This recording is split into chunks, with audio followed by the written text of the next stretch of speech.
안녕하십니까. 서성원의 긴급구조 태권도를 진행할 서성원 기자입니다. 저는 1996년 태권도 전문지 생활을 하다가 현재 대학에서 태권도 강의도 하고 있습니다. 현재 17년차 기자로 활동하고 있습니다. 오늘 같이 진행할 우리 농객으로 우리 태권도 전문지기의 검사로 통하는 우리 까칠합니다. 아주 집요하고요. 선배한테도 자주 대드는데 우리 태권도 신문 양택진 기자를 오늘 모셨습니다. 예, 안녕하십니까. 태권도 신문의 양택진입니다.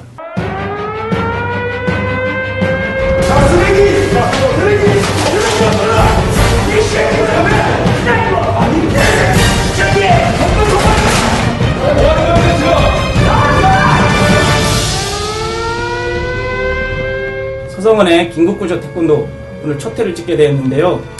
열심히 하겠습니다. 그리고 일선 현장에서 묵묵히 태권도를 지도하고 보급하고 있는 우리 사범, 코치, 감독, 우리 관장님들 반갑습니다.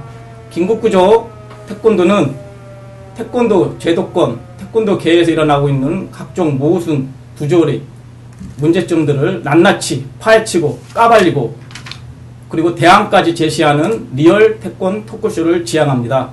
대한태권도협회, 국기원, 세계태권도연맹, 태권도진흥재단 이 4개 단체가 지금 태권도계를 이끌어가고 있는데요. 우리 태권도 주체인 일선 태권도 지도자 여러분, 이 4개 단체가 태권도 행정과 정책을 얼만큼 올바르게 추진하고 있는지 생각을 해보셨습니까? 아마 많이 만족하지 않을 걸로 봅니다. 태권도계의 풀뿌리는 일선 태권도장이고 태권도 주체는 바로 현장에서 묵묵히 일하고 있는 우리 일선 사범님들, 관장님들이라고 생각합니다. 특정 소수 1%도 안 되는 특정 소수가 좀 99%를 이끌어가는 형국인데요. 제대로 이끌어가면 참 좋겠지만 현실은 그렇지 않습니다. 우리 현장에 계시는 태권도 지도자 여러분들이 태권도계에 관심을 갖고 변화를 촉구를 해야 됩니다. 그래야만이 현장에도 긍정적인 효과가 미쳐서 일선 태권도장 또 각계에 있는 우리 태권도인들한테 좋은 효과가 갈 거라고 생각합니다. 그런 차원에서 서성원의 긴급구조 태권도를 마련했습니다. 앞으로 서성원의 긴급구조 태권도는 늘 태권도인 주체인 우리 태권도 사범님들, 관장님들 입장에서 태권도계 문제를 파헤치고 대안까지 제시하겠습니다. 앞으로 많은 응원과 관심 부탁드립니다. 고맙습니다. 자, 오늘 첫 번째 주제는 국기원 운영 실태와 국기원 임직원들의 연봉 문제점을 먼저 다룹니다. 자, 양 기자, 지금 국기원 특수법인이 2010년 5월에 출범을 했죠. 재단법인에서 특수법인으로 그 과정 좀 잠깐 대략 한번 얘기 좀 해보지. 2006년에 그 태권도계 쪽에서 그런 요구가 있었던 거죠. 그 전부터 이제 뭐 태권도를 짓는다 이런 얘기가 있었는데 태권도 진흥법이 이제 2006년도에 이제 제정해야 된다. 그러니까 이제 좀 지금 뭐 현재 태권도계 언론들도 마찬가지고 그러면서 이제 그 정부 지원이나 이런 것들, 그러니까 국기원에 대한 정체성 강화, 목적 사업에 대한 그 유사단체로부터 발생할 수 있는 침해를 막고 정체성을 강화하고자 하는 목적, 그리고 정부 지원 이런 것들을 목적으로 해서 2006년도에 그 태권도 진흥법 제정되어야 된다고 요구를 했었고, 그래서 2008년도에 이 법안이 통과가 되죠. 이 법안의 내용은 뭐 태권도원 설립하고, 그러니까 태권도 진흥재단 만들어서 태권도원 설립하고 이런 내용들이 다 포함되어 있고, 지금 다루고 있는 국기원을 놓고 보자면 이제 국기원에 대한 그 목적 사업과 정체성을 법적으로 보호받을 수 있도록 하기 위해서 그래서 통과를 시키고 2009년도부터 2010년 넘어오는 과정에서 당시 그 정병국 의원 등이 해서 약 23명 정도가 발의를 해서 이 태권도 진흥법에 대한 그 일부 법률 개정안을 이제 발의를 하죠. 내용은 뭐냐면 공무원법 33조, 그러니까 임원의 결격사유 이걸 준용해야 된다. 뭐 이런 것들이 이제 핵심으로 있는 건데, 이걸 두고 이제 좀 갈등이 상당히 많았죠.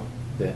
갈등이 많다가, 결국엔 어찌됐건 3월경에 이게 통과가 돼요, 본회에서. 통과가 그렇죠. 되고. 2010년 3월이지. 그렇죠. 그리고 4월에서 5월을 넘어가면서 문체부에서 국기원 설립 추진위원회를 구성을 하고, 그리고 얼마 있어서 바로 이사들을 선임하고, 그리고 김주훈 당시 그 국민체육공단 이사장을 그 이사장으로, 뭐 선출이라고 해야 될지 뭐 임명이라고 해야 될지 하여튼 그때 나도 그 올림픽 파크트에 있었는데 2010년 5월 이제 재단법인 국기원이 특수법인 국기원으로 전환되면서 이제 특수법인 일기 집행부라고 할 수 있지.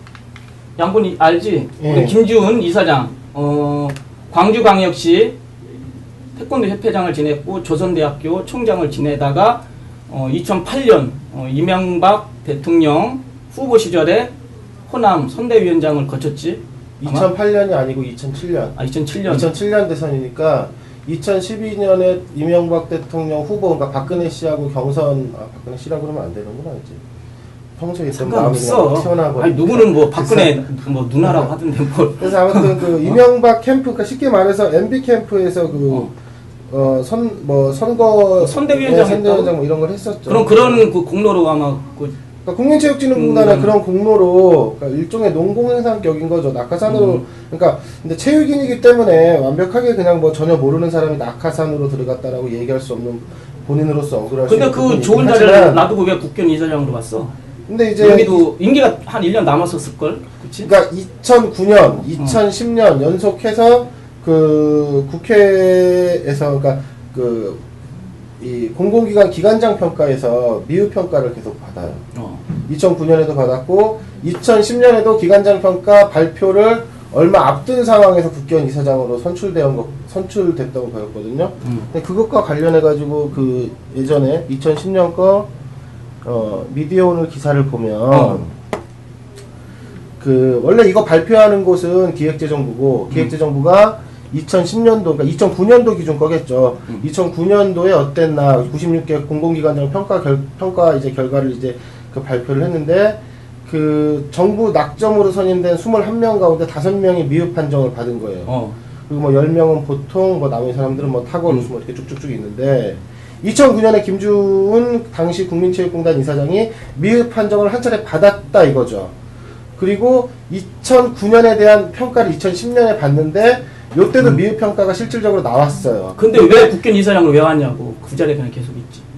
그 자리에 계속 있을 수가 없는 거죠. 2번 연속 경고를 그 미흡 조치를 받으면 그러면 거의 뭐 그 자천 성격이네 그냥. 자천이 아니고 2번 연속 미흡 평가를 받게 되면 그 자리에서 물러나야 돼요. 그럼 아예 국견 이사장도 오지 말지 왜 국견 이사장으로 왜 왔느냐 이거야. 그러니까 빨리 자리를 옮겨야죠 본인 입장에선.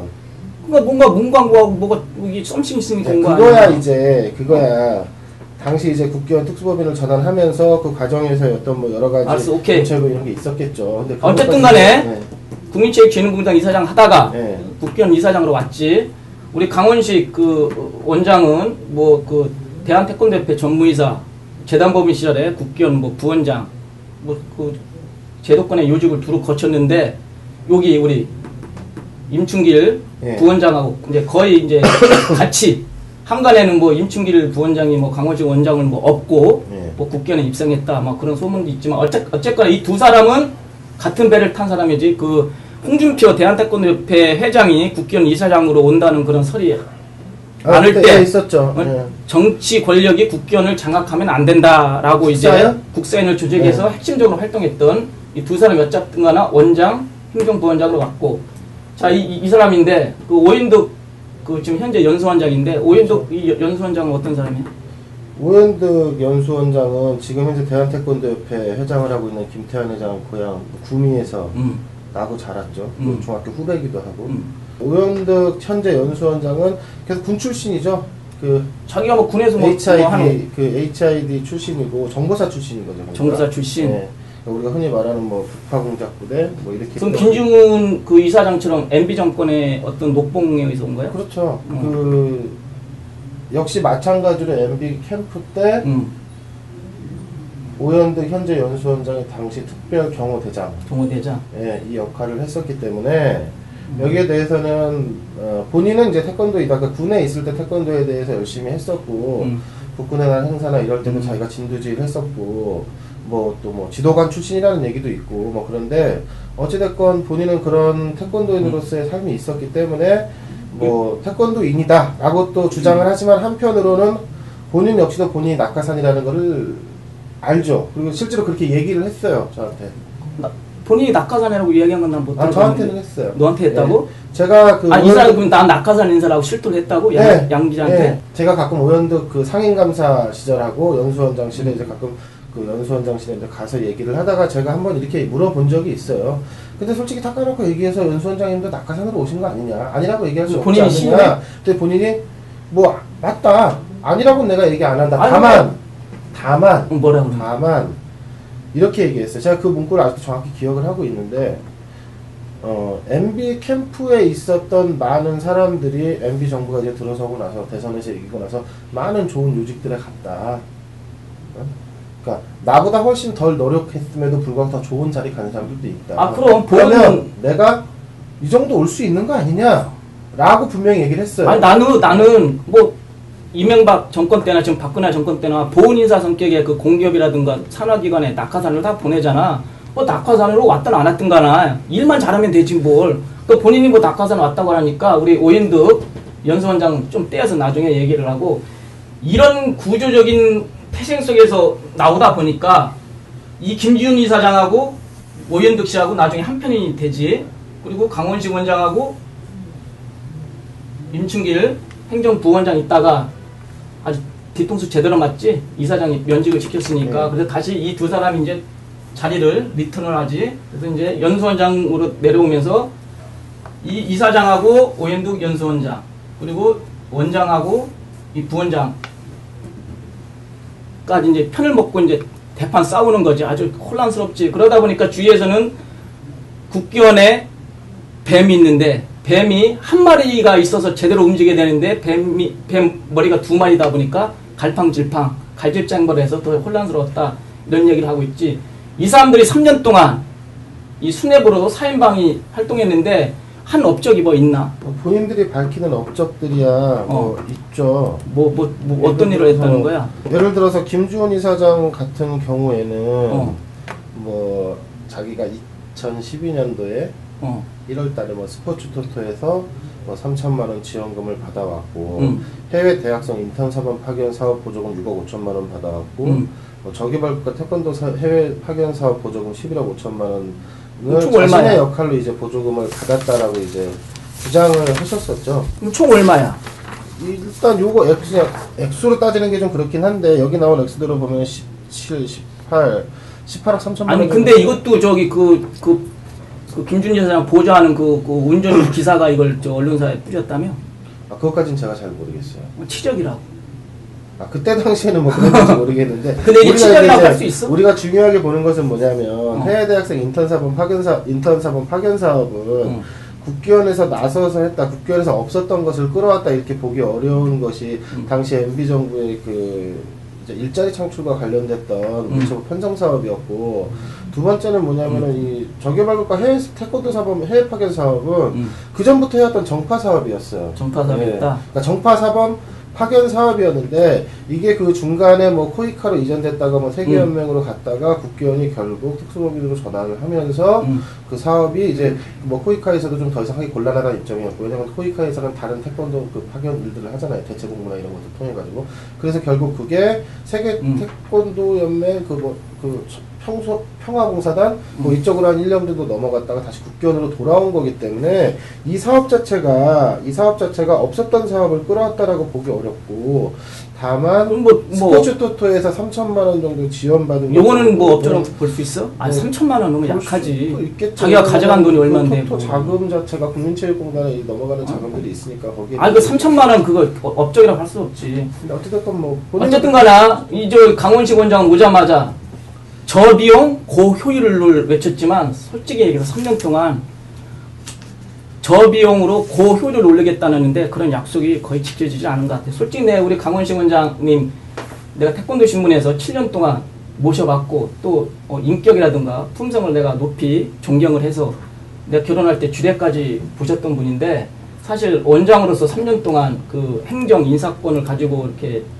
원장직을 수행했지만, 냉정히 보면 기대에 못 미쳤다. 학점으로 따지면 공사를 떠나서 한 C제로, 어떤 사람들은 뭐 D제로까지 주는 사람이 있지만 크게 활동을 하지 못했고, 우리 오인득 연수원장 처음에 이사로 들어왔다가 상임감사했다가 연수원장 했다가 중간에 다시 이사가 되죠. 하여튼 뭐 3년 동안 왔다 갔다 했지. 어쨌든 간에 이 사람 내가 만나보니까 우리 오인득 연수원장은, 나는 세계 태권도 아카데미 WTA 정부 예산도 내가 수천만 원 받아왔고, 국회의원 시범단 국립화 만들려고 내가 국회의원들 만나면서 내가 수억을 일단 내가 확보를 했다. 나는 놀고 먹지 않았다. 나는 일을 열심히 했다. 이렇게 주장하는데 양보는 어떻게 보냐? 이런 얘기에 대해서.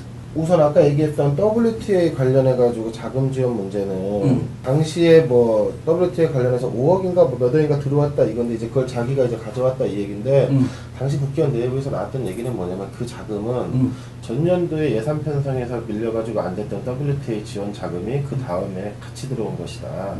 그리고 어떻게 그것을 오현득 당시 연수원장이었나 하여튼 그 개인 한 사람의 역할로 그 공적을 다 돌리기에는 조직 내부에서의 그 사기 진작 이런 것과는 전혀 좀 많이 다운시키는 발언이다.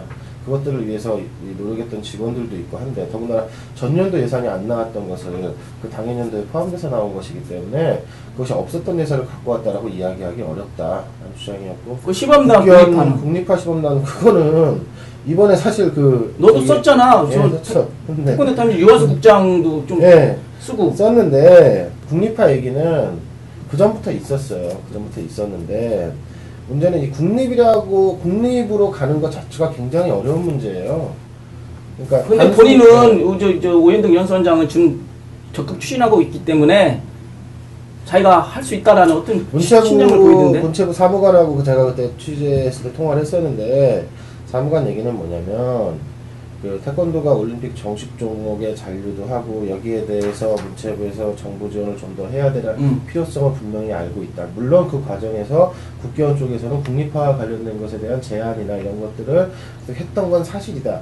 거기와 관련해서 예산 10억 원 정도 혹은 그 이상이 될 수도 있지만 그러한 그 시범단 관련 지원 예산을 추가적으로 좀 확대해 놓은 것은 맞는데 그것이 국립화, 그러니까 국회의원 시범단의 국립화를 위해 가지고 마련된 예산이라고는 볼 수 없다라는 게 사무관의 그 설명이었어요. 근데 당시 상황은 아시겠지만 그러니까 홍문종 이사장이 6월 17일 날인가 선출되고 나서 상근임원을 누구를 할 것이냐. 일단 원장을 뭐 누군가 이렇게 자기가 이사장이 추천해서 하면 그 다음에 이제 부원장, 연수원장 이렇게 가야 되는데 문제는 그 과정에서 상당한 파열음이 있었다는 거죠.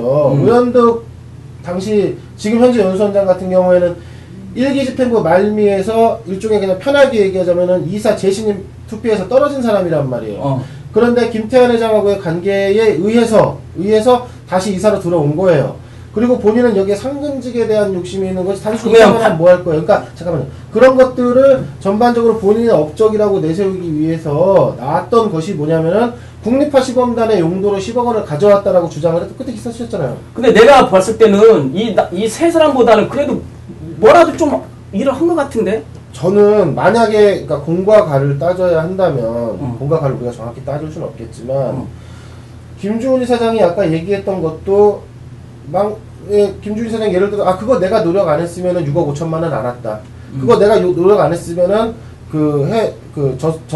저개발국가 해외 파견 사업 11억 5천 뭐 안 왔다. 이렇게 내가 노력했기 때문에 그게 온 거다. 라고 주장하면 할 말 없는 것처럼 WTA죠. WTA 예산 지원이나 국립 시범단 관련 예산 같은 경우에는 그 시범단이 반드시 국회의원일 것이라는 당시 상황에서 보장이 없었어요. 문체부에서는 분명히 시범단에 대한 활성화를 위해서 여러 가지 측면에서 예산을 조금 더 마련해 둔 것 뿐이지 그것이 국회의원으로 전액이 갈지 아니면은 별도의 법인을 만들어가지고 국립화로 갈지에 대해서는 양의 얘기는 WTF 예산 확충 시범단 국립화에 자기 공로를 주장하는 것에 대해서 인정을 못하겠다는 얘기잖아. 아니 노력은 했겠죠. 노력은 했어. 내가 보니까 침소봉대적 성격이 강하다. 오케이 알았어. 그러면 이 네 사람이 표를 만들어가는데 한번 보자. 한번. 이런 것까지 했어. 나 좀 이게 좀 세심한 사람이잖아. 이거 봐봐. 내가 수사권만 있었으면 내가 경찰 검찰처럼 수사권만 있었으면 이거 그냥 더 완벽하게 하는데 이게 기밀 유지이기 때문에 이게 100% 맞진 않겠지만 그래도 내가 아름아름 해온 건 한번 봐봐. 이 네 사람이 가져간 돈이야. 자, 이사장 연봉은 없지만 이 사람은 업무 추진비 명목으로 월 500만 원을 가져갔어. 그리고 활동비 명목으로 카드로 200만 원을 가져가다 보니까 1년에 8,400만 원을 가져가는데 거기 플러스 이게 있는 여기 그렇지. 이 기사 김봉환 씨. 그렇지. 김봉환 씨 4천만 원 연봉이 넘어. 그리고 차량 많아요? 그럼 4,400인 것 같은 내가 보니까. 그리고 이 차량 임대료까지 포함하면은 어쨌거나 이사장이 비상근인데도 불구하고 상근처럼 행세를 하면서 기사 연봉까지 합치면은 1년에 1억이 넘는 1억 1억 5천까지 400에다가 이거 이렇게 기사 연봉이 4천만 원 1억 넘어가니까 2천에다가 뭐 그렇지. 거기다 차량 200 임대비 쭉 더하면 차량 임대비도 한 달에 차량은 자기 차선이 아니면 국경에서 리스 해가지고 받았잖아요. 리스하면 한 달에 한 50만 원 줄 것 같은데 그 액수까지 어쨌거나 1억 5천 가까이 쓰겠지. 자기가 대권 그 기사 연봉까지 합치면. 그리고 강원시 원장 같은 경우 순 연봉이 8,700 조금 올랐겠지. 부원장 연수원장은 8천만 원에서 조금 올라가지고 8,200만 원 정도. 그리고 직책수당은 본봉 안에 포함이 되는데 강원시 원장이 연봉이 너무 세니까 여기에서 별도로 쪼개가지고선 직책수당을 별도로 마련을 했다고 그래. 120만 원, 100만 원.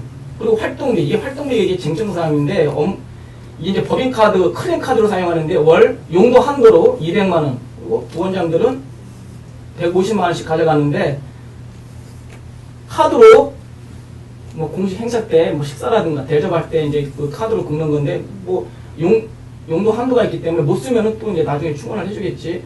국견 노조 측에서는 왜 상근 임원들이 업무 추진 성격으로 활동비를 가져가느냐, 이중지급이다 이렇게 좀 논란을 하고 있는데 이건 뭐 그렇다 쳐. 가장 큰 문제점은 바로 이 수당인데 수당인데 문제가 됐었죠. 상근 임원들이 출장비, 연차수당, 효도비, 성과비 이런 게 대부분 다 직원들을 복지 향상을 위한 그런 그 규정인데 이것을 자기들끼리 둘러쳐가지고선 직원들의 복지와 관련된 연차수당, 효도비, 성과비 이런 것들을 자기들 둘러쳐가지고 이사회 승인도 안 받고 그냥 다 가져갔지.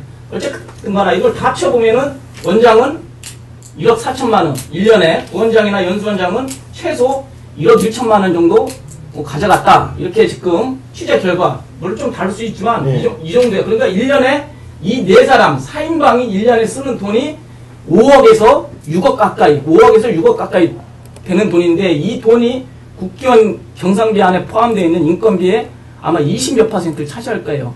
이렇게 돈을 많이 가져가는데도 불구하고 한 일이 무엇이냐 이거야. 한 일이 어문기 원장, 전 원장인 어문기 원장하고 이승환 그 전 원장 내가 알아보니까 이분들은 500만 원을 받은 거 같아. 500만 원. 그냥 업무 추진비 500만 원 안에 이것도 세금을 제하면 뭐 360만 원 정도 가져간 것 같은데 이 사람들은 재단법인 때는 그 정도밖에 안 가져갔는데 특수법인으로 전환된 이후에 자기들 몫을 다 챙겨간 거라. 이렇게 넌 어떻게 생각하니? 근데 이제 우리가 이거를 단순히 액수를 많이 가져간다라고 지적하는 것은 좀 비교를 좀 통해서 볼 필요가 있는데 그래, 비교를 해봐. 2012년도의 연봉 기준으로 2013년도에 발표됐던 그러니까 작년 자료는 뭐 아직 뭐 취합이 안 됐겠죠. 근데 그 공공기관에 대한 그 임금, 임원 임금에 대한 평균 이걸 따져보면 가장 많이 받는 곳이 한국과학기술원 임원. 여기가 한 3억 6,800 정도 돼요.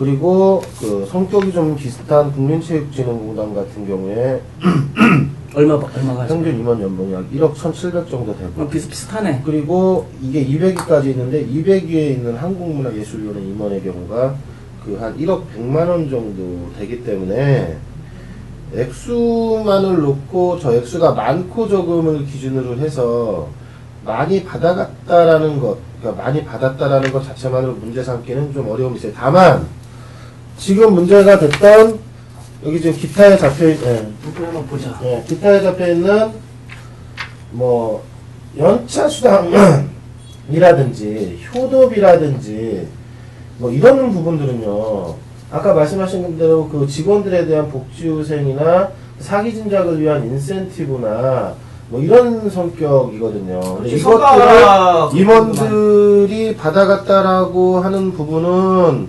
전체적으로 그냥 이것만 놓고 봤을 때 문제 제기를 할 수는 있겠지만 전체 액수를 놓고 봤을 때 이 정도 액수를 받아갔다라고 해서 이 액수가 그냥 마냥 높다, 무조건 안 되는 금액이다, 너무 높은 금액이다라고 얘기할 수는 없다. 근데 내가 하고 싶은 얘기는 뭐냐면 재단법인에서 특수법인을 전환을 해서 뭐 공공성 강화, 투명성 뭐 제고 여러 가지가 나오지만 재단법인 시절에 엄문기 전 원장, 이승환 전 원장은 500만 원이야. 이거 세금 제하면 370만 원, 60만 원 가져가는데 그때는 수당도 없었을 거야. 이 사람들은 특수법인을 바꾸면서 거의 2배 일을 많이 받는 거야. 그렇게 많이 받으면서 일을 제대로 했느냐. 그리고 곰곰이 보니까 내가 직원들의 효도비를 지급한다는 명목으로 이사회에서 예산 승인 받고 자기들 효도비를 챙겨갔는데 효도비를 이 사람들이 얼마를 챙겨갔냐면 다 합쳐서 1,000만 원을 챙겨갔어. 1,000만 원. 1년 동안에. 그렇지. 1년 동안에. 아, 그동안 받아간 것이. 3년 동안에. 아니, 이 사람들이 지금 나이가 70 다 되신 분들인데 효도할 사람이 어딨어? 아버지 돌아가시고 어머니 돌아가셨는데 뭐 무덤에다 바칠까요? 효도비를 왜 가져가? 이거 효도비를 1,000만 원 가까이 가져가고 또 직원들한테 해당하는 연차 유급 규정을 자기들 멋대로 해가지고선 840만 원 챙겨가고, 각종 수당을 편법으로 규정에서 위배되면서 이렇게 이것을 챙겨갔다 이거야. 그러니까 그것에 대한 문제제기나 지적은 충분히 할 수 있고, 결국 이것과 관련해 가지고 그 검찰 조사를 통해서 뭐 판결 이전에 제가 알고 있기로 김주훈 이사장 같은 경우에 그 수당과 관련된 부분들 1,몇백만 원인가 국회의원에 하겠다고 반환한다고. 그러니까 결국에는 문제가 있었다는 걸 본인들도 알았다는 거죠. 그게 만약에 문제가 없었다면 그걸 뭐하러 반환해요? 적은 돈도 아닌데. 근데 나는 궁금한 게, 내 강원식 원장님을 잘 아는데 그 원장 되시기 전에 청렴하고 강직하고 이 돈에 대해서는 상당히 깨끗했던 분인데 이렇게 직원들 그 복리와 관련된 것을 어떻게 편법으로 이렇게 다 가져갔을까? 돈을 1억 넘게 가져갔어도 좀 규정에 입각해서 가져가든가, 또 가져갔어도 이렇게 1억 원 이상을 받은 이 사인방이 일을 제대로 했는지 이야기한 것처럼 뭐 뚜렷한 뭐 취적이나 업적도 없잖아. 뭐 자기들끼리 싸우고 직원들 해고시키고 면직시키고 3년 내내 정치적으로 싸우다가 그냥 끝난 거 아니겠나 이런 생각이 드는데. 그럼 여기서 잠깐만 우리 일기집행부 임원들의 그 임금과 관련된 문제점을 우리 노조 측에서 좀 많이 문제를 제기하고 있는데, 노조위원장 얘기만 잠깐 네, 여보세요? 나영김 노조위원장 전화 가능해요? 네, 가능합니다. 우리 특수법인 일기집행부 사인방에 대한 그 임금, 각종 수당의 어떤 편법으로 가져간 돈에 대한 그 문제점을 다루고 있는데요. 예. 그 노조 측에서 바라봤을 때 이 일기집행부 사인방 그 임금, 각종 수당과 관련된 문제점을 무엇이라고 봅니까? 저희 노조의 입장은 사실 뭐 지난 1기 집행부나 지금 현 2기, 앞으로 다가올 2기 집행부나 뭐 임원에 대한 월급, 임금에 대해서 상당히 높은 부분에 대해서 우려하고 있는 건 사실입니다. 하지만 그 임금 높은 것도 높은 거지만 그 임금 1억 이상 가져가는 그런 3분 임원들이 꼭 3명, 4명씩 필요한가에 대한 부분이 더 저희가 의문점이 가는 거거든요. 그러면은 원장이 상징성이냐 CEO냐에 따라서 뭐 행정부원장이 없어도 된다는 그런 논리인가요? 예, 그러니까 저희가 주장하는 것은 뭐냐면은 사실 1억 원이라는 돈이 크게 많은 돈은 아니면 다른 조직사회나 다른 단체에 비해서 많은 돈은 아닌데, 네. 과연 1억 원을 받는 그런 직책이 꼭 예. 3개나 4개씩 필요하느냐? 이게 좀 더 의문점이 갑니다. 왜냐하면 물론 뭐 국기원 수장으로서 뭐 그만한 일을 하고 그만한 정부 교섭력이나 있다고 하면은 1억 원이 모자랄 수도 있죠. 네. 하지만 그런 교섭력이나 그런 뭐 장악력이나 그런 뭐 CEO 마인드를 갖고 계신 임원들이 네.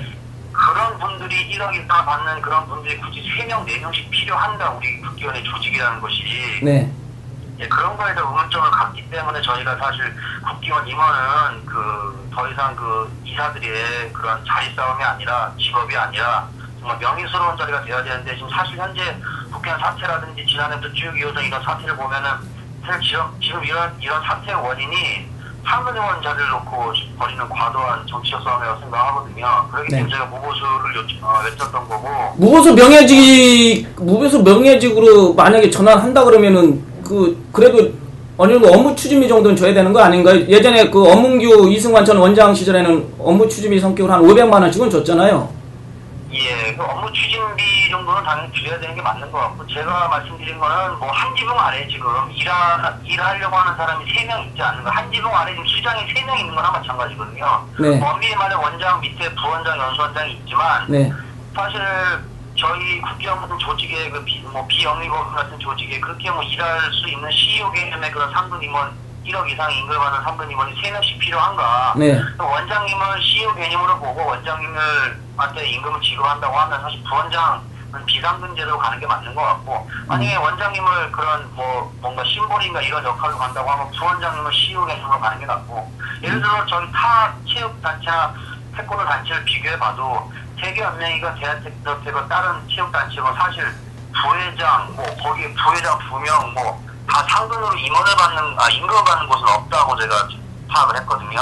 그런 걸로 봤을 때는 사실 임금이 과도한 것보다는 임금을 과도하게 받는 임원이 많다라고 생각이 됩니다. 가져가는 것만큼 좀 그 능력을 발휘해야 되는데 예. 능력 발휘도 약하다 그런 얘기죠? 그렇죠. 근데 지난해 능력 발휘가 여러 가지 능력 발휘가 있죠. 조직 장악력이나 대외 협력, 협상력도 있지만 그걸 제가 판단하기 좀 입장이 그런 것 같고요. 그런 능력보다는 네. 이름을 주는 거에 대한 거는 저희가 크게 염려는 안 하지만 그런 분들이 3분, 4분 계시다는 거는 과도하게 집행된 거다. 사실 국세청이 내놓은 자료 보면 2012년도에 연봉이 1년 상태는 사람 지금 2.3%에 불과합니다. 전체 근로자에. 예. 저희 국기원 직원이 50명이라고 했을 때는 사실 저희 지금 6%가 넘고 있거든요, 지금. 네. 그런 부분 조금 다른 일반 이윤을 남기는 이윤 회사에 비해서도 사실 좀 비율이 많다. 그래서 상근 임원과 비상근 임원의 조정이 필요하든지 아니면 다들 상근하시려면 좀 임금을 좀 조정하는 게 저희 노조회나 직원들의 근로나 복지 혜택도 많이 부족한데 그분들에게만 쏠려 있는 게 아닌가라는 그런 우려 때문에 저희가 지난 11월 달에 성명서를 내는 적도 있고 계속 주장하고 있습니다. 지금. 예, 그래요. 여기까지 듣겠습니다. 고맙습니다. 네, 감사합니다. 자, 여기까지 들었는데 지금 이제 노조 측 얘기는 이런 것 같아요. 과연 그 명예직으로 시키면은 원장, 연수원장, 부원장 할 사람이 있겠느냐?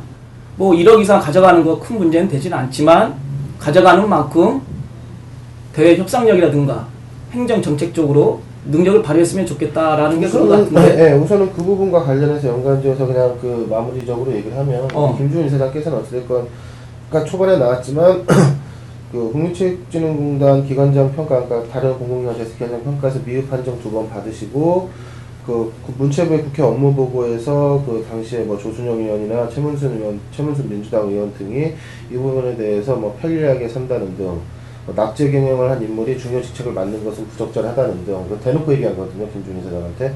이런 분이 오셔서라도 잘했으면 좋았겠지만 원장에 대한 인사권이나 행정권에 대한 월권행위 등 그리고 그런 것들이 이제 감출 수 있는 일이 아니잖아요. 그런 일들이 주로 벌어지다 보니까 거기에 대해서 상대적으로 적절하지 않았다. 더군다나 이제 그 비상근임이었음에도 불구하고 상근처럼 해서 방도 구조를 개조해서 썼었고, 근데 그만큼의 역할을 했다라고 보기엔 미흡하다라는 평가를 내릴 수 있고요.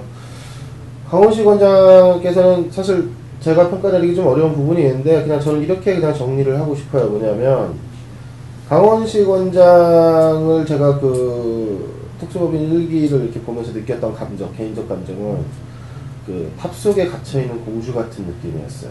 그러니까 탑 속에 갇혀있는 굉장히 고집이 강한 공주 같은 느낌이었어요.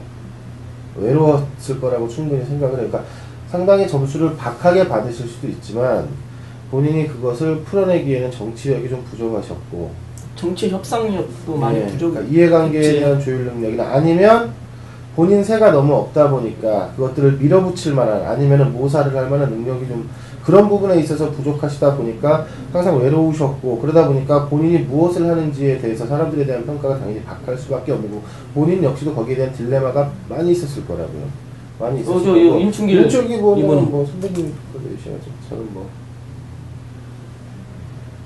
무치무색이지 그렇죠. 특별히 할 수 있고 중간에 연직됐다가 다시 개인적인 아픔도 있지만, 있지만 네. 그러니까 이 두 분의 호흡도 중간에 사실은 좀 스텝이 엉켰다라고 봐야 되는 거예요. 그리고 마지막 오현득 그 현재 연수원장 같은 경우에는 가장 긍정적으로 가장 선의의 평가를 내렸을 때 외부 자극을 통해서 국기원 내부에서의 어떤 새로운 활력의 모색이나 개선이나 이런 것들에 대한 역할을 잘 수행하셨다면 충분히 좋은 평가를 받으셨을 수도 있을 만한, 그러니까 아주 처음 들어올 때부터 무조건 부정적이다 나쁘다 사람을 그렇게 볼 수는 없으니까. 다만 근데 이분이 3년 동안 해오신 일들에 비춰서, 그러니까 우리가 여기서 그것들을 다 다루진 않았지만 비춰봤을 때는 본인의 능력이나 이런 것들을 상당 부분 처세나 이런 것들을 통해서 국기원 내부에서의 어떤 실권 장악이나 뭐 이런 것들, 그러니까 유리한 입지, 구축, 뭐 이런 것들에 많은 부분을 할애를 하셨다는 냉정한 평가를 받을 수밖에 없어요. 이 사람들 대부분 다 1억 2천씩 다 가져가신 네. 분들인데 이 태권도 수련생 10만원 놓고 계산했을 때 1000배를 가져가는 이 사람들로서 과연 자기 본분에 맞게 국기원 발전이라든가 태권도 발전이라든가 자기 역할을 제대로 수행했느냐, 난 봤을 때 거의 낙제에 가깝지 않나, 좀 혹평을 하자면 그렇게 생각을 들고, 내가 아까 대한태권도협회 가다 보니까 심사 배분율에 따라서 시도협회는 45%, 국기원은 40%, 대한태권도협회는 15%를 가져갔는데, 그 심사 그 수익금을 보니까 대한태권도협회 같은 경우는 17억이야. 심사 수익금 그 1년 거기에서 5억 7천만 원. 그렇지, 5억 7천만 원. 그러니까 심사 수입 17억에서 5억 7천이니까 거의 30% 가까운 그런 30% 예산을 가지고 도장 지원 정책을 좀 수립하고 있는데, 내가 알기로는 아마 국기원 예산이 특별 예산까지 다 합쳤을 때 130억 정도? 130억 정도.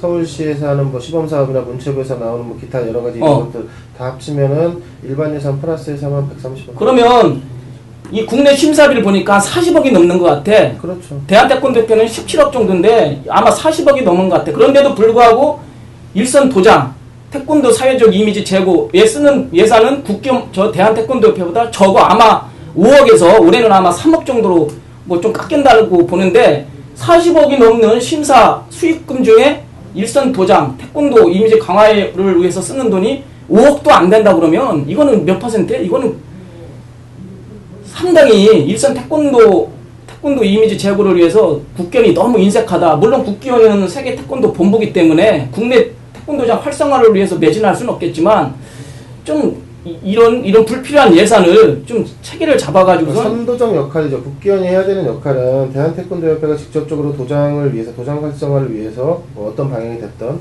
직접적으로 투자하거나 직접적으로 관여하는 방식의 이런 것들이 아니라, 그렇겠지. 국기원이 그러니까 국내를 포괄하는 전체 해외에 있는 많은 태권도 수련 인구나 이런 것들을 포괄하는 선도적인 역할, 선도적인 제도, 선도적인 뭐 어떤 이런 것들을 해내면 그것들을 받아들이는 입장에서 자연스럽게 그 혜택을 받을 수 있도록 이런 정책들을 펼쳐야 되는 거거든요. 그러니까 여기서 다이렉트로 뭘 해가지고 도장에다 뭐 포스터를 준다, 뭘 해가지고 뭐 CD를 제작한다, 이게 분명히 아니고. 다르지. 대한태권도협회는 뭐 연수회를 하고 뭐 워크숍을 하고 포스터를 만들어서 시도협회를 통해서 보급하고, 그런 식의 국내 도장 활성화, 사회적 이미지 제고 그런 식으로 하는 것이 아니라, 대한태권도협회와는 다른 일선 태권도 도장을 위한 좀 지원 정책을 좀 강화하고 예산도 좀 더 많이 편성을 해야 되지 않나. 자기들이 가져가는 돈이 1년에 5억 6억씩 되면서 5억 6억 1년에 일선 도장 지원 정책에 쓰는 예산보다 이 사람들이 아마 더 가져갈걸? 5억도 안 되니까 이 사람들이 5, 6억 가져가는데 여기서 반만 아껴가지고선 일선 도장 아니면 태권도 사회적 이미지 제고, 심사 제도 개선 이런 데 썼으면 좋겠는데, 이 집행부가 수많은 일은 벌려놓고 거의 없어. 왜? 매듭진 게 하나도 없다고. 심사 제도 개선한다, 심사 예식 프로그램을 뭐 만든다, 돈을 펑펑 쓰면서 실적으로 지금 3년이 지났는데 일선 태권도장에 직접적으로 지금 실현되는 정책이 하나도 없거든. 그냥 일만 벌여놓고 자기들은 돈만 실컷 쳐 가져가고, 이런 상황에서 쳐 가져가신다는 표현은 좀 그냥 손으로 고소되실 수 있어요. 뭐 특정인 욕 안 했는데 좀 문제가 있다. 그리고 양 기자 잘 봐봐. 요 임충규 씨 바로 뒤에 있는 요 김충근 의장, 뭐 이 사람을 뭐 매도하는 건 아니지만 의장 그 활동비가 한 달에 200만 원에서 300만 원으로 인상됐다며? 네, 뭐 그렇다고. 이것도 좀 문제가 있는 거 아니야? 아니 대한태권도협회 의장은, 경기단체 의장은 경기 때마다 지난해부터 그 일비 형식으로 15만 원씩 주는데, 사실 대한태권도협회 의장하고 국기원 의장하고는 물론 대회 그 기관의 성격이 다르기 때문에, 기능이 다르기 때문에 뭐 그럴 수 있지만, 아니 국기원은 고단자 심사 3, 6, 9, 12 1년에 4번 하고, 여름철에 태권도 한마당 달랑 하나 하는데 특별히 할 일이 없는데 의장이 왜 300만 원씩 가져가는지 모르겠어. 김충훈 의장이 이렇게 했기 때문에 나중에 다른 의장은 또 350만 원 올릴지도 모르잖아. 왜 300만 원씩 주는지 모르겠어. 무슨 일을 하는데. 국회의원 의장이 하는 일이 뭐야? 품위 유지비 300만 원씩 주나? 이게 1년씩 따지면은 3,600만 원이잖아. 3,600만 원이면 국기원 연구소 전임연구원 한 사람 쓸 수 있는 예산이고, 각 대학 태권도 전공생들 한 명 반을 쓸 수 있는 예산인데 의장한테 대한태권도협회처럼 고단자 심사 있을 때 하루 나오면 15만 원 주고 태권도 한 마당 한 5일 하면은 15 곱하기 5 해가지고선 그냥 일비 형식으로 주면 되지 무슨 특별히 하는 일도 없이 매월 300만 원씩 준다는 것은 이건 좀 국회의원 예산 낭비 같은 생각이 드는데 양구는 어떻게 생각해? 좀 문제된 거 아니야? 이 돈 가지고선 CF 광고를 하나 만들어 가지고선 공익 광고라도 하나 만들어서 일선 도장에 좋게 하든가. 사실 그동안 그 기술심의위원장 같은 경우는 행정부원장의 추천을 통해서 원장이 임명하는 건데 기술심의 구성 같은 경우에는 또 그저 이제 이 상근임원에 대한 그 일종의 친위부대적 성격, 그러니까 실질적으로 일을 한다라는 이런 느낌이나 어떤 그런 역할보다는 조직관리나 뭐 이런 거에 대한 게 그동안 강했었고 원장이나 이사장이나 이런 자리들을 놓고 해도 워낙에 다툼이나 아니면은 그 갈등이나 아니면 세력 싸움이나 이런 것들이 강하니까 거기에 대해서 일종의 농공행상적 성격이죠, 사실 저 자리도. 예? 그러다 보니까 그냥 할 수는 없고 그래가지고 이제 그 기술심의위원장한테 월정액 형식의 예? 특정 어느 시도가 굉장히 좋아하는 월정액 형식의 그런 뭐 돈을 지급하게 된 건 맞는데 그렇게 됐는데 사실은 기술심의의장이 300만 원을 받아갈 수도 있다라고 저는 봐요. 200만 원이 됐든 300만 원이 됐든 문제는 그러면 기술심의에서 뭘 할 거냐를 그럼 뭘 할 거냐. 그러니까 친위부대라든지 그때 지난번에 선배님이 말씀하셨던 홍위병이라든지 그런 성격을 벗어나서 한마당에 대한 개선이나 아니면 심사제도에 대한 개선, 예식 프로그램에 대한 개선이나 이런 부분들에 관해서 실질적으로 좀 자주 그러니까 좀 예산에 대한 부분이 좀 뒷받침이 돼줘야 되겠지만 그런 부분들을 활성화시켜가지고 국기원이 정말 제대로 일하는 조직으로 심사, 연구, 뭐 이런 것들, 교육, 연수 이런 등에서 할 수 있는 가장 근간이 될 수 있는 기술심의로 갈 수 있도록 한다면 일정 정도 거기에 대한 투자는 이루어져야 된다고. 그렇게 한다면 그런 것이 아닌 없잖아. 그냥 행사 때만 나오는 거 아니야. 그런 것이 아닌 행사 때 그냥 나와가지고서 일비 받아가는데 그게 뭘 300만 원이 받아간다는 것은 이건 정말 과도하다. 300만원으로 올린다. 상당히 인상한다는 것은 과도한 좀 그냥 단순히 그 사실만 놓고 봐도 조금 이게 일반 우리 일선 도장에 계신 분들이나 아니면 태권도 국기원 주변에 이해하실 수 없는 부분이기도 하고 또 이 김충군 그 지금 현재 기심 뭐 이사라고 해야 되나 기심 회장 의장이라고 해야 되나 하여튼 이분께서는 특수법인 1기에서 2기로 전환되고 2기 집행부 진행되는 과정 그리고 그 하만 그러니까 스스로 이제 물러나신 이규영 원장 직무대행 시절에도 그렇고 상당한 정도로의 그 국기원 내 그 소란의 그 주동자였죠. 우리 김충훈 의장이 소란의 주동. 네, 주동자였죠. 양군 뭐 명예훼손을 건다며? 안 거셨어요. 안 걸었어? 피라미를 뭐. 응? 좀 감정이 있는 거 아니야, 두 사람? 감정은 뭐. 다만 그 어찌됐건 그런 소란의 주인공이셨고 돌격대장 역할을 자처하셨고 우리가 지금 다루지 않은 많은 것들이 있지만 오대영 차장하고의 그 다툼 사건도 있었고 거기에 그 이근창 처장 복귀와 관련해서 그 인사규정 개정과 관련한 내용에 있어서 그 이규영 원장 그 직무대행 시절에 강하게 요구하다가 이규영 원장이 사표를 2번이나 내겠다고 한 사건도 있었고 그 과정에서 고육주책으로 이규영 원장 당시 직무대행이었죠. 그 녹음을 했다가 그게 이제 발각이 돼서 국기원 직원들이 다 보는 앞에서 그냥 그 쌍소리 예? 그것 때문에 밀치며 양군이 기사를 썼다가 명예훼손을 건다고 뭐 그런 소문을 썼는데 그런 사건들을 일으키셨던 분이기 때문에 근데 중요한 건 뭐냐면 이런 1기 집행부가 여러 가지 실책과 여러 가지 문제를 일으켰는데 이제 2기 집행부는 벌써 출범했는데 공전을 거둬가고 있잖아. 지난해 5월에 오는 과정을 봐야 돼요. 우리가 2기 집행부 오는 과정을 간단하게라도 봐야 되는 게 1년 됐어요. 1년.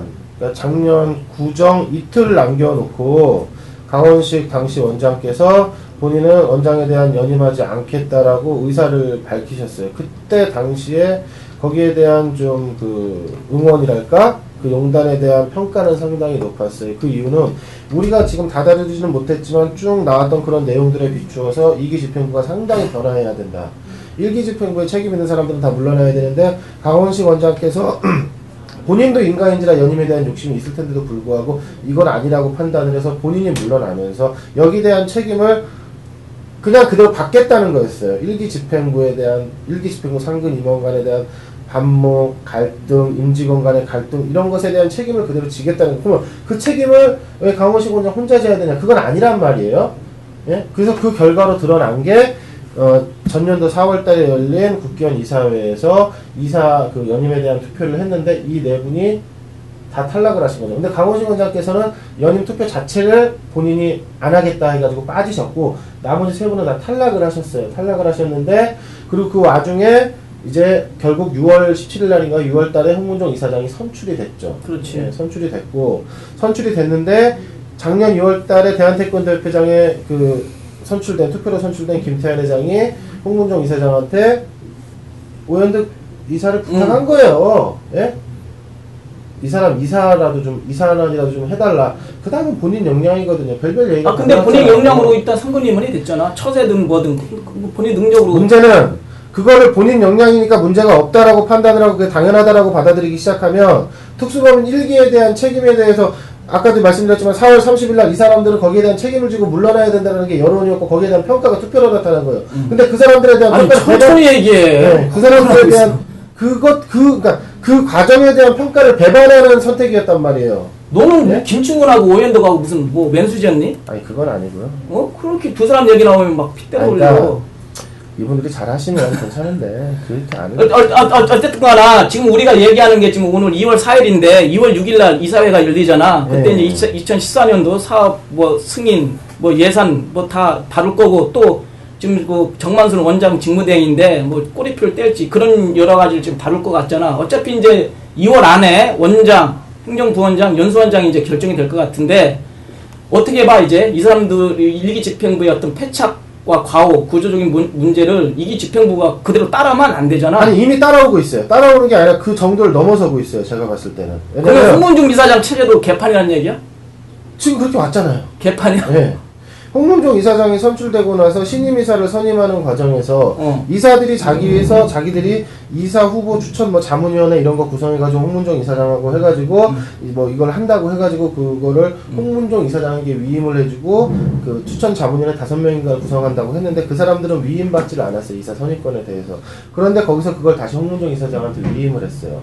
그리고 나서 그거를 명단을 발표하면서 이사회를 열어가지고 승인을 물론 했으나 결국에는 그것들이 다 세고 거기에 정관 개정안이 같이 포함되어 있었어요. 그렇지. 그런 문제가 포함이 되어 있으니까 결국 기습적으로 이사들을 발표했단 말이에요. 그래서 여기까지 왔는데 2월 안에 어쨌든 원장을 비롯한 상권이면 결정이 될 거 아니야. 그리고 이제 출발을 할 거 아니야. 그게 뭐 정만순 원장이 될지 다른 원장이 될지 모르겠지만 일단 정만순 원장이 지금 가는 걸로 지금 예상이 그렇게 되는데 그러면은 이제 3월부터 본격적으로 이제 2기 집행부가 이제 본격적으로 출발한다고 생각을 할 수가 있잖아. 어떻게 전망을 어떻게 1기 집행부의 어떤 패착, 과오, 구조적인 문제, 규정을 어기면서 자기들 뱃속 챙긴 문제 이런 것을 2기 집행부가 그대로 따라 하면 안 되잖아.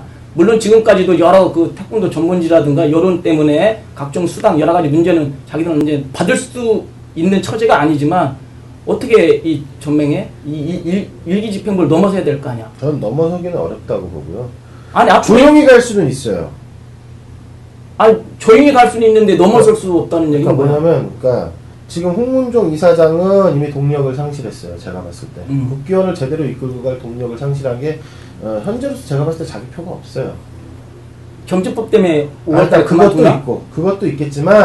그것도 있겠지만 새누리당 사무총장 정도 되는 사람이 내일 모레 그만두겠지. 당장 오늘 내일 이제 본격적인 발효가 시작되고 3개월 동안 유예를 둬서 국회 그 윤리자문심사위원회에서 국회의장이 위원장인데 거기서 3개월간 소명을 해가지고 국회의장이 겸직을 해도 된다 안 된다 뭐 이런 이제 판단을 이제 내리는 기간이 3개월이에요. 법은 당장 내일 모레면 이제 공식적으로 발효가 돼요.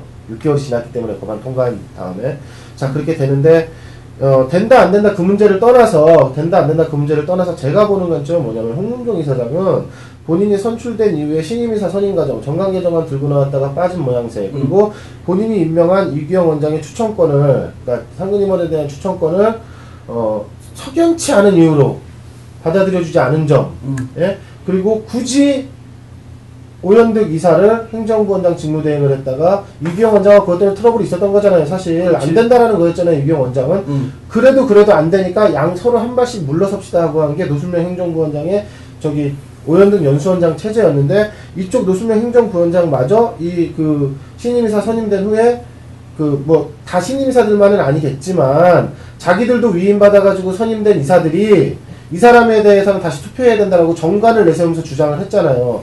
그 주장 자체가 틀릴 수는 없겠죠. 정관에 그렇게 돼 있으니까. 다만 본인들이 그것이 정의라고 해서 주장한 게 아니라 본인들의 이해관계에 주장을 하면서 떨어졌기 때문에 그 과정에서 홍문종 이사장은 상당히 리더십에 있어서 타격을 받은 거예요. 그러면 어쨌든 간에 그러면 2기 집행부도 1기 집행부처럼 조용하되 그 뭐 특별한 아니요.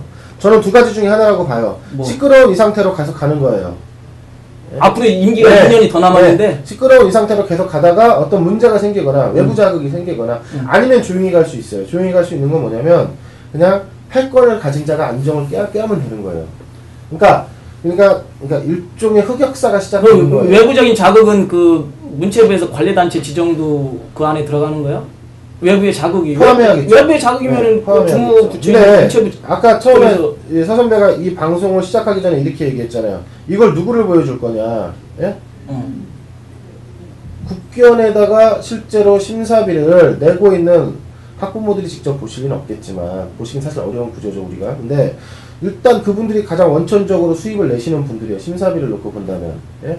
그 사람들을 직접 지도하고 있는 일선의 지도자들이 있어요. 그래. 이 사람들도 이제 여기에 대해서 알아야 된다는 거예요. 그렇죠. 알아야지. 사실은 이 사람들이 이런 것들에 대해서 잘 알아가지고 이게 문제가 있다라는 목소리를 내서 이것을 변화하게끔 그것이 여론이 돼야 되거든요. 그렇지. 근데 우리 구조가 사실 그러기가 어려운 구조예요.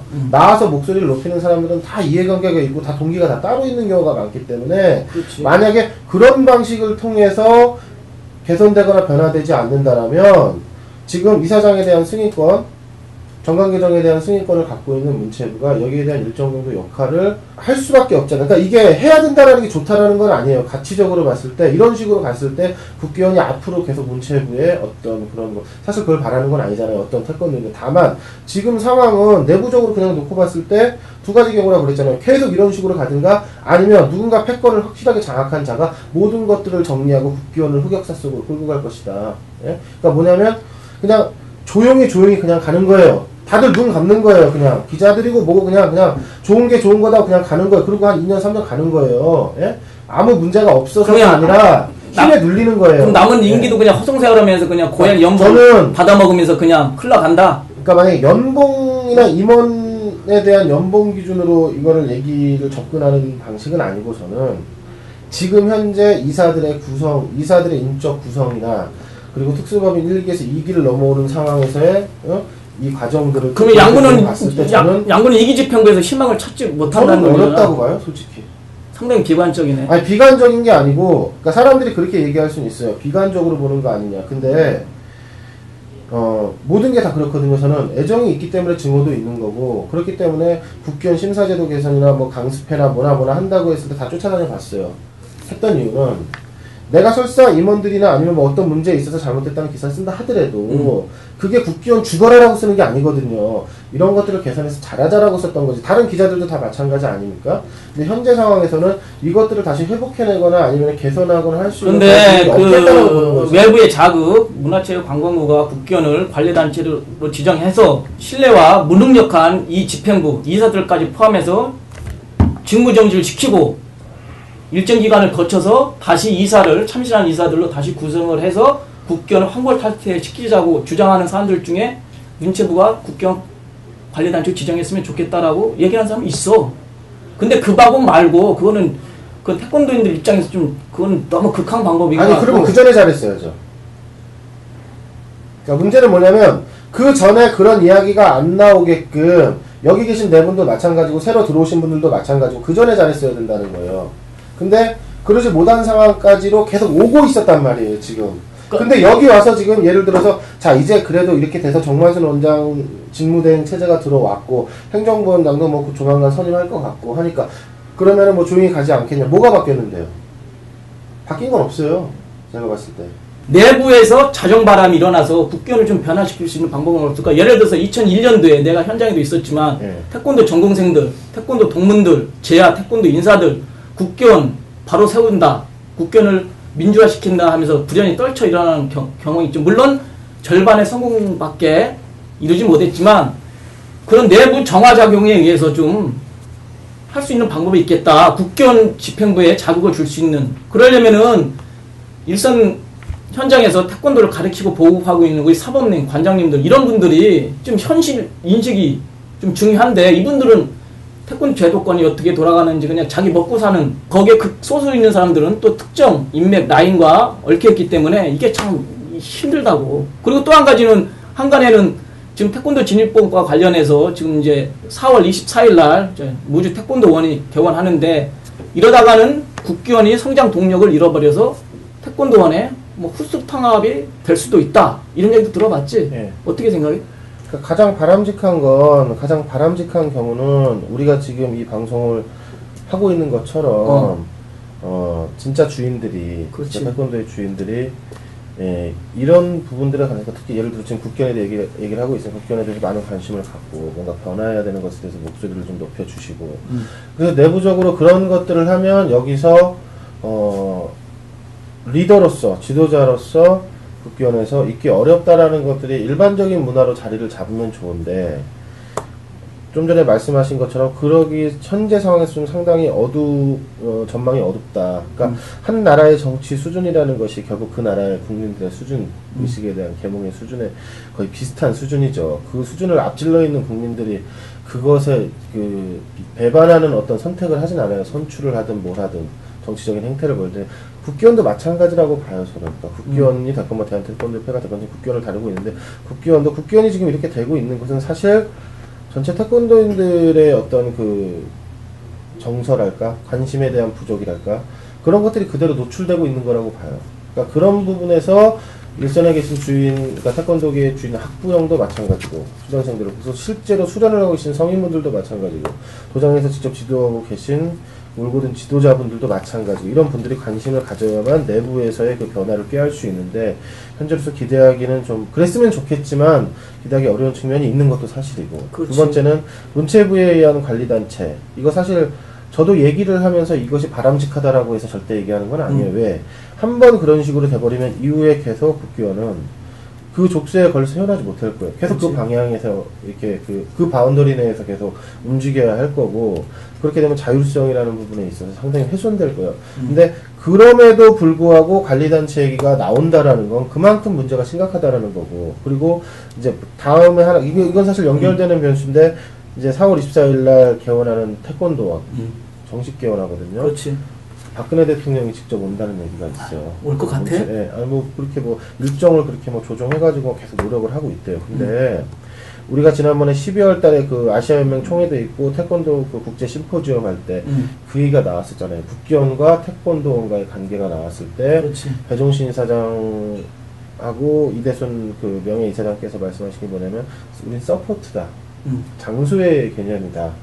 라고 말씀을 하셨어요. 그러니까, 우리는 제도권에 있는 단체들이 무언가를 할 때 그것들을 할 수 있게끔 서포트하는 역할이고 장소를 빌려주는 역할이다라고 말씀을 하셨단 말이에요. 근데 이대순 이사장께서 말씀하셨을 때 그 뒤에서 말씀하실 때 이렇게 말씀하셨어요. 뭐라 그러냐면 배종신 이사장의 말을 전적으로 지지하면서 다만 제도권 기존에 있는 단체들에서 못하는 것이 있을 경우에 그럴 경우에 태권도원에서 할 수 있다 라는 뉘앙스의 말씀을 분명히 하셨거든요. 이건 상당히 좀 중요한 문제라고 봐요. 지금 진흥재단은 태권도원을 운영하면서 거기에 남는 나름대로 많은 프로그램들이나 커리큘럼이나 이런 것들이 필요한 상황이에요.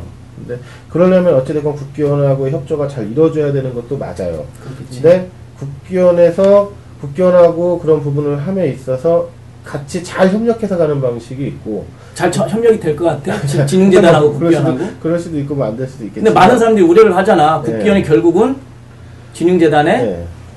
고개를 숙일 네. 것이다. 흡수될 네. 것이다. 라는 네. 그런 우려가 네. 계속 나오고 근데 있는 상황인데. 태권도원은 태권도원 자체를 운영해내고 꼭 수익사업이라고 하긴 못하지만 하여튼 운영해내기 위해서는 분명히 뭔가가 필요해요. 내용적으로. 근데 거기에 대한 가장 좋은 파트너는 국기원인데 그게 파트너일 수도 있지만 어느 순간에는 하나가 될 수도 있어요. 근데 그 시기가 국기원이 계속 이렇게 간다면 빨리 올 수도 있고 국기원의 이름은 살릴 수 있겠지만 흔히들 하는 얘기가 그잖아요. 국기원의 이름은 살릴 수 있겠지만 실질적으로 흡수 통합되는 방식이 될 가능성이 크다라는 얘기들을 전혀 많이 배제할 하잖아요. 수 없다 이런 그러니까 그런 것들을 배제할 수 없는 상황이라고 봐요. 오케이. 나는 기본적으로 일기 집행부 때 추진했다가 지금 큰 진척이 없는 그 기능성 품새 개발, 심사제도 개선, 심사 예식 프로그램 개발, 공인도복 개발 이런 것이 지금 정지되어 있는데 이거를 이기집행부가 좀 받아가지고 자기 임기 동안 이걸 좀 마무리했으면 하는 입장이고 우리 전국에 있는 태권도인들도 국기원 제도권이 무슨 일을 하는지 방관만 할 것이 아니라 좀 직접적으로 관심을 보이고 아 이렇게 돌아가는구나 이런 문제점이 있으면 문제점도 좀 제기하고 좀 그랬으면 좋겠어요. 옛말에 10사람이 모이면은 새도 녹인다고 했는데 새가 녹겠어? 다만 그렇게 많은 사람들이 모여서 문제점에 대해서 계속 개선 요구를 하면 새가 녹는 것처럼 태권도계도 충분히 변화할 수가 있겠다 이런 생각이 많이 들어서 우리 태권도 전문지의 역할도 크고 뭐 시민단체는 뭐 크게 할 필요가 있겠나? 시민단체는 나중에 한번 따로 다루셔야죠. 그래 시민단체는 나중에 따로 다루기로 하고 여하튼간에 이기집행부가 일기집행부의 어떤 패착이나 구조적인 문제를 딛고 좀 임기가 2년쯤 더 남았는데 좀 잘했으면 좋겠다라는 좀 희망을 걸어보는 희망을 선배님께서 주장하시고 저는 어렵다라는 걸 주장하는 걸로 마무리 짓죠. 나도 뭐 그렇게 낙관적으로 보진 않아. 낙관적으로 보진 않지만 그래도 일기집행부가 이렇게 개판이라고 욕을 얻어먹는데 자기들도 이제 임기 2년 끝나고 나서 일기집행부보다 더 못했네. 야 이기집행부도 뭐 일기집행부랑 개판이야. 이런 소리 들으면은 참 꼴 사납겠지. 저는 개인적으로 2기가 더 플러스 되면 플러스 됐지. 그러니까 그 어떤 그 분란의 요소나 이런 것들이 더 플러스 되면 플러스 됐지. 그게 좀 빠졌다라고 보진 않아요. 네 말도 맞는데 나는 이기집행부가 일기집행부보다 좀 조금이라도 잘할 수 있도록 기자로서 나 열심히 그냥 지저대야겠지 뭐. 예. 오케이. 자, 지금까지 국기원 운영 과정에서 문제점과 국기원 임직원, 특히 임원의 그 연봉 문제를 다뤘습니다. 뭐 1억을 받든 2억을 받든 뭐 다른 공기업에 비해서 뭐 크게 많이 받는다고 생각하지 않습니다. 다만 받은 만큼 일을 좀 열심히 했으면 좋겠고 이분들처럼 치사하게 편법으로 직원들 그 복리와 관련된 각종 수당 그렇게 받아가면 안 된다고 봅니다. 그래서 이기집행부에서는 정말 편법으로 효도비, 성과급, 연차수당 이런 거 제발 좀 안 받아갔으면 좋겠습니다. 그 돈이면은 좀 차곡차곡 모아가지고 심사제도 개선을 위해서 쓰거나 일선 태권도장을 위한 공익 CF를 만들다거나 그런 쪽으로 좀 더 썼으면 좋겠습니다. 자, 우리 일선에 계신 우리 사범님, 관장님들 또 선수들 육상하는 코치 감독님들도 국견을 비롯한 태권도 제도권 기관에 대해서 좀 각별한 관심을 기울이시고 계속 애정을 가지고 지켜봐 보십시오. 문제가 있으면은 힘을 합쳐서 변화해야 된다고 으쌰으쌰도 해야 될 때라고 생각합니다. 자, 1편 국기원 문제는 이 정도로 마무리 짓겠습니다. 고맙습니다. 웃긴다, 야. 이 정도 하면 되나? 그래, 좀 아마추어 냄새 나야 돼.